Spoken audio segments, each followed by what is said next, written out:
Hello and welcome to Blockchain Training Alliance's Blockchain Overview course. If you're watching this, there's a good chance that you've been hearing a lot about blockchain, reading about it in the news, either via cryptocurrency or some of the other amazing use cases. And you're probably wondering, what is this technology all about? Why is it so revolutionary? And why is everybody talking about it? Well, today we're going to spend time answering those questions and more. My name is Chris Bennett. I'm Chief Learning Officer at Blockchain Training Alliance, and I thank you for joining us today as we dive into the amazing world of blockchain. It really is hard to overstate what an incredible technology this is and the incredible potential it has to redefine large parts of our world. So let's jump in and let's talk about what blockchain is, shall we? Now, one of the biggest myths in the blockchain world is that blockchain is something very complex and high-tech and cutting-edge and brand new. But the dirty little secret is blockchain is nothing more than a very unique or novel combination of some of humanity's oldest ideas. To see this in action, we can look back in the historical record to the first instance we've been able to find of human beings using a decentralized ledger. A blockchain is just a particular type of decentralized ledger. To see this in action, let's go back in time 3,000 years ago to a tiny little island in the South Pacific known as Yap Island. Yap Island is part of modern-day Micronesia, but 3,000 years ago, something very, very interesting was happening there. You see, the Yapese people had coins, just like we have coins. And they use their coins the same way we use our coins today, to make purchases, to transfer value, or to settle debts. There was just one small or not so small difference between the coins they used on Yap Island and the ones we use today, and that was their physical size.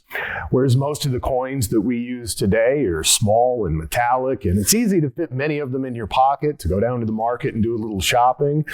This wasn't the case 3,000 years ago on Yap Island. The coins that they used were called ray stones. And you can see a picture of this gentleman standing in front of one here on my slide. These ray stones could be extremely large. Some of the biggest ones could be in excess of 12 feet or 4 meters tall and weigh over 8,000 pounds or 3,500 kilos. So as you can imagine, it wasn't exactly convenient to fill your pocket up with a bunch of these and go do some shopping for the week. And so this left the Yapese people with a very interesting problem to solve, especially 3,000 years ago. How do we have a working economy?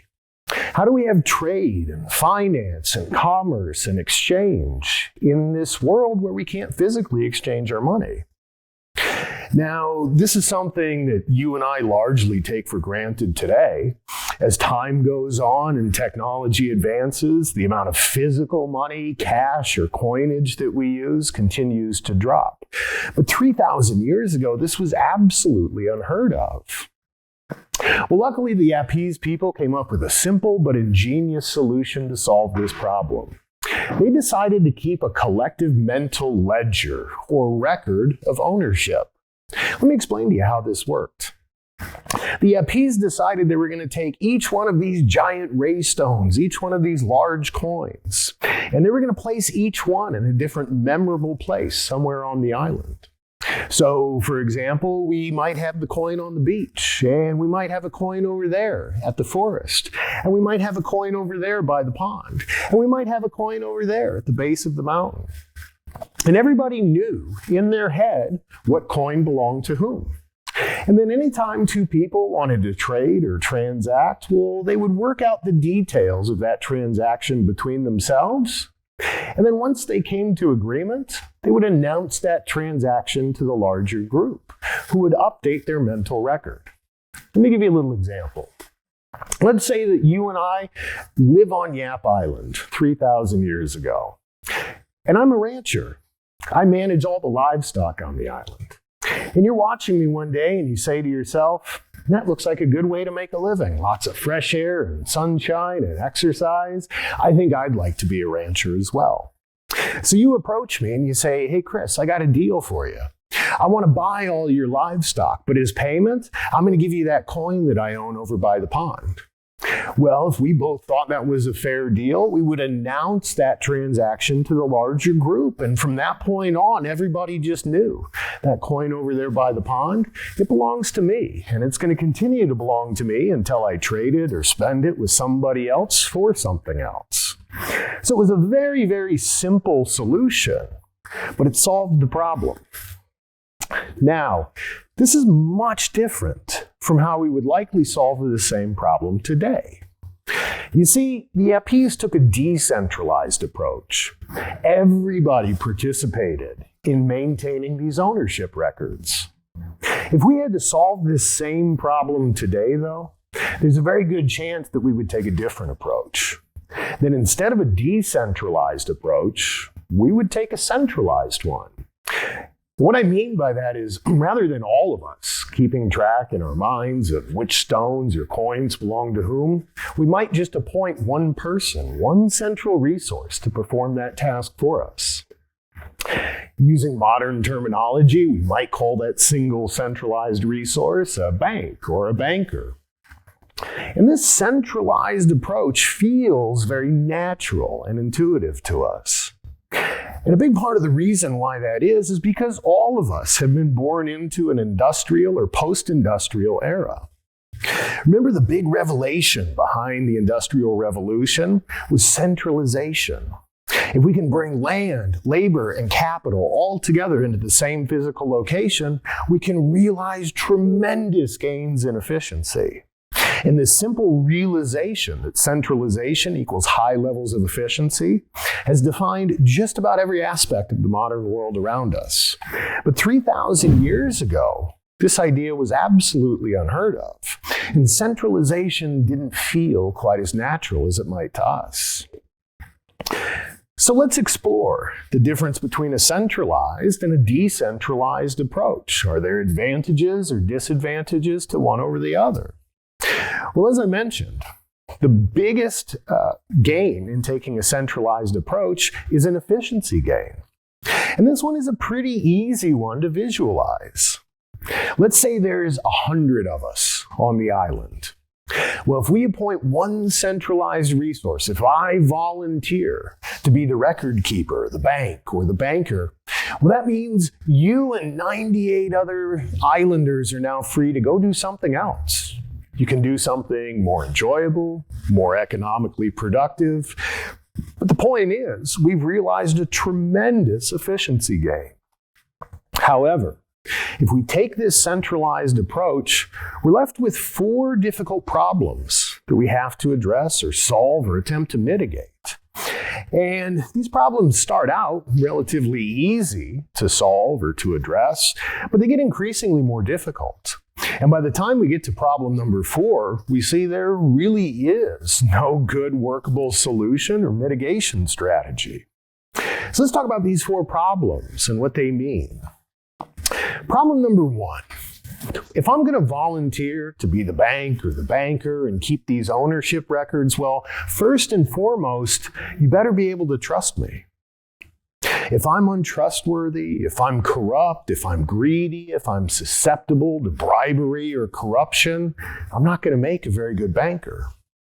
And the reason for that is in a centralized approach, there's only one copy of the data. There's only one copy of the ledger. And so if I'm feeling particularly corrupt or selfish or greedy that day, there's nothing stopping me from changing that one copy of the ledger to make it look like I own all the money, all the stones on the island. Well, luckily, this first problem is a fairly easy one to solve, especially in this context. We've spent our whole lives living together on this small little island. We spend all day, every single day, together with one another. And we've known each other our whole lives. You know me and I know you. And so you know you can trust me. You know I'm honest. You know I'm not going to try and lie or cheat or steal or take things that don't belong to me unfairly. Okay, that gets us to problem number 2.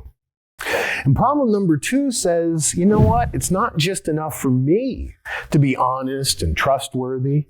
I also need to protect the ledger. You see, it doesn't do us any good if I'm honest and trustworthy and forthright all day, but at the end of the day, I decide to go down to the beach and do a little fishing, and I leave that ledger sitting on my desk, unguarded, unprotected. The risk there is very similar to the risk with problem number 1, and that is there's only one copy of this data.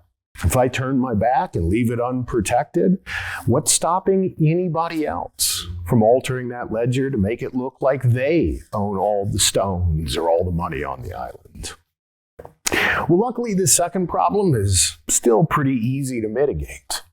We'll just assume that anytime I'm not working on this ledger, we're going to put it in a safe, and we'll keep the safe in a vault, and we'll have guards who stand outside the vault at all times and make sure nobody but me ever gets access to that data. All right, well, that gets us to problem number 3. And this is where these problems start to get tricky. Problem number 3 revolves around the fact that I'm a human being, and that means occasionally, about once a day, I'm going to want to take a few hours off and sleep. A few times a day, I might want to take a little break and get something to eat. From time to time, I may want to get up and take a walk, stretch my legs.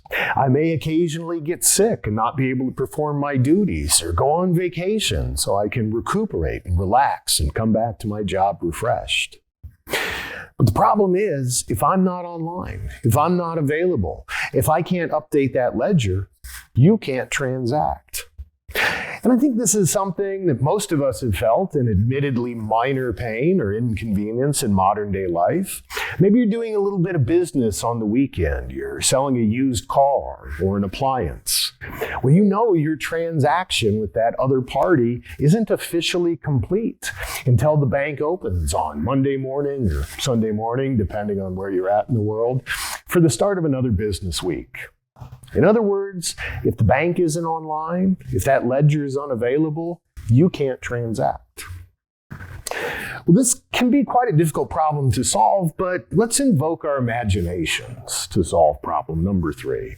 And let's just imagine that I'm some kind of superhuman. I never need to eat. I never need to sleep. I never get sick or tired or bored or burnt out. I never need vacation. I have some incredible ability to just work around the clock 24 hours a day, every single day of the year. Well, that gets us to problem number 4.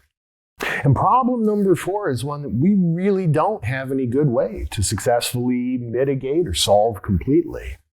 And problem number 4, again, revolves around the fact that I'm a human being.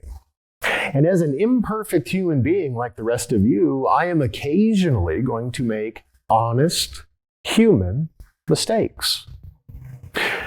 What happens if I'm not trying to lie or to cheat or to steal or to be unfair, but I just make an honest mistake? Maybe I meant to press a 7 on the keyboard, but with my fat thumbs, I actually pressed an 8 or a 9. What do we do about that? We can put error checking and data validation code into our applications, and that can help mitigate this problem to a degree, but at the end of the day, human beings are imperfect creatures, and we are always going to make mistakes. Well, this is really the high-level trade-off of blockchain. Blockchain is a willing embrace of inefficiency in order to get some other benefits. In other words, every time you choose blockchain, you are making the choice to give up a high degree of efficiency, but these 4 problems go away. Let's talk about these 4 problems in a decentralized context. Let's talk about these 4 problems on Yap Island, where everybody was maintaining a copy of the ledger or the records of ownership. So now imagine a decentralized approach. Problem number 1. What if I'm untrustworthy? What if I'm dishonest? What if I'm greedy or corrupt? What if I go to my one copy of the ledger and change all the records to make it look like I own all the stones on the island? So what? If there's 100 of us on the island, that means there's going to be 99 other copies of this data that tell a very different story. If I haven't gotten more folks on the island to go along with my scheme, then very likely we're just going to look at my one copy of the ledger as an outlier and disregard it. So Problem number one isn't that big a deal. Problem number two, what if I don't protect the ledger? What if I don't keep it safe and secure? What if some hacker or attacker or criminal is able to gain access to the ledger and change my copy of that ledger to make it look like they own all the coins on the island? Well, again, so what? Unless that hacker has been able to get more of us to go along with his or her scheme, or has been able to corrupt more copies of the ledger, it's the exact same as problem one. When we put all 100 copies back together to reconcile the truth, it's going to be very obvious that one out of these 100 copies tells a very different story and is an outlier and should likely be ignored. What about problem number three?